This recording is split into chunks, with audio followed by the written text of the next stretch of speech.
Kepala Sekolah SMA Selamat Pagi Indonesia Kota Batu yang telah menjadi terdakwa kasus pencabulan dan kekerasan seksual terhadap anak didik akhirnya ditahan di Lapas Kelas 1 Lowokwaru, Kota Malang. Sementara di Jakarta, Presiden dan mantan Presiden ACT hari ini sama-sama diperiksa polisi di gedung Bareskrim Polri. Informasinya kami rangkum dalam Kilas Kriminal.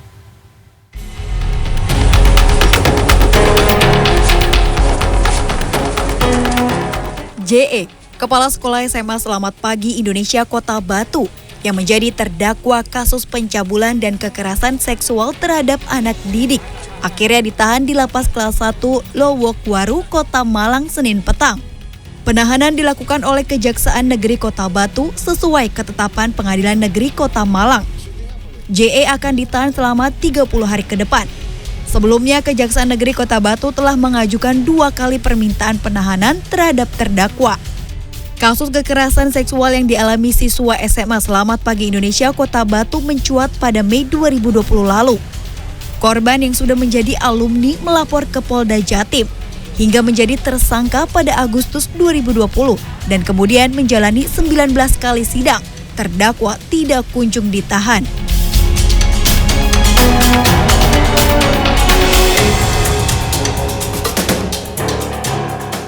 Memanfaatkan kondisi yang sepi, 2 pencuri beraksi di Masjid Baitur Rahman, Desa Jogosatru, Sidoarjo, Jawa Timur.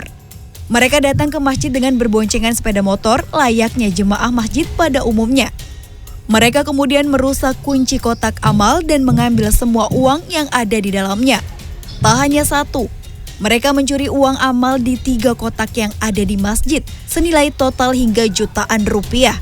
Menurut pengurus masjid, pencurian itu terjadi pekan lalu. Uang yang diambil pencuri adalah uang yang akan digunakan untuk pembangunan masjid.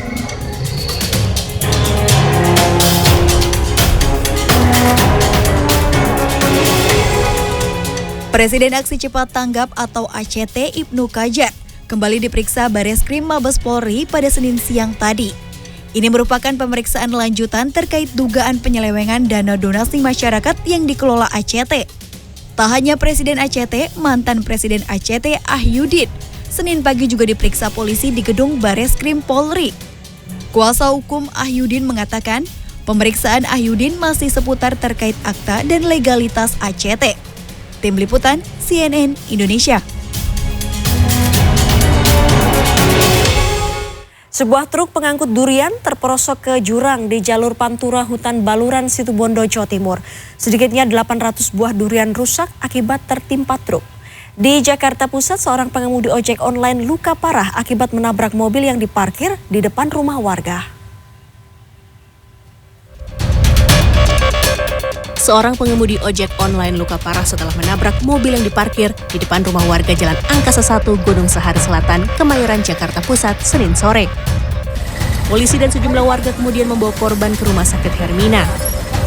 Ketua RW 10 Kelurahan Gunung Sahari Selatan menyatakan, berdasarkan keterangan saksi, pengemudi ojek online melaju kencang dan tiba-tiba oleng sebelum menyeruduk mobil. Akibat kejadian ini, kedua kendaraan ringsek. Kasus kecelakaan ini ditangani unit Laka Lantas Satwil, Jakarta Pusat. Di Situbondo, Jawa Timur, sebuah truk pengangkut durian terperosok ke jurang sedalam 5 meter di jalur Pantura Hutan Baluran, Situbondo, Senin siang. Akibat kejadian ini, badan truk ringsek dan kaca depan pecah. Kecelakaan ini membuat sedikitnya 800 buah atau sekitar 25 ton durian rusak karena tertimpa kendaraan. Sejumlah sopir truk lain lantas membantu memindahkan muatan durian. Menurut salah satu supir truk di lokasi, truk bermuatan durian ini hilang kendali ketika melintas di tikungan tajam saat melaju dari arah Banyuwangi menuju Surabaya. Truk oleng dan masuk ke jurang. Para sopir truk mengeluhkan kondisi jalan yang tidak dilengkapi pagar pembatas. Hingga Senin sore, truk masih berada di lokasi kejadian. Sopir sudah bersatu saat ini. Senin siang, 4 jenazah korban terbakarnya mobil pick-up di Jalan Utama Pantura, Pamanukan, Subang, Jawa Barat dibawa ke rumah duka di Indramayu untuk dimakamkan.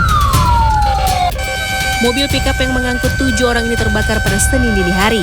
Selain menewaskan 4 orang, insiden ini juga melukai 3 orang penumpang lain. Mayoritas korban tewas akibat terpanggang api. Polisi dan pemadam kebakaran sempat kesulitan menyelamatkan korban yang terjebak di dalam mobil. Setelah 15 menit berupaya, petugas akhirnya bisa menyelamatkan 4 penumpang termasuk sopir, tetapi nyawanya tidak tertolong. Menurut korban selamat, ia dan rombongan hendak pulang ke Indramayu usai menonton laga sepak bola antara tim nasional Indonesia melawan Myanmar di Bekasi, Jawa Barat. Hingga Senin sore, polisi belum bisa mengungkap penyebab terbakarnya kendaraan. Tim Liputan, CNN Indonesia.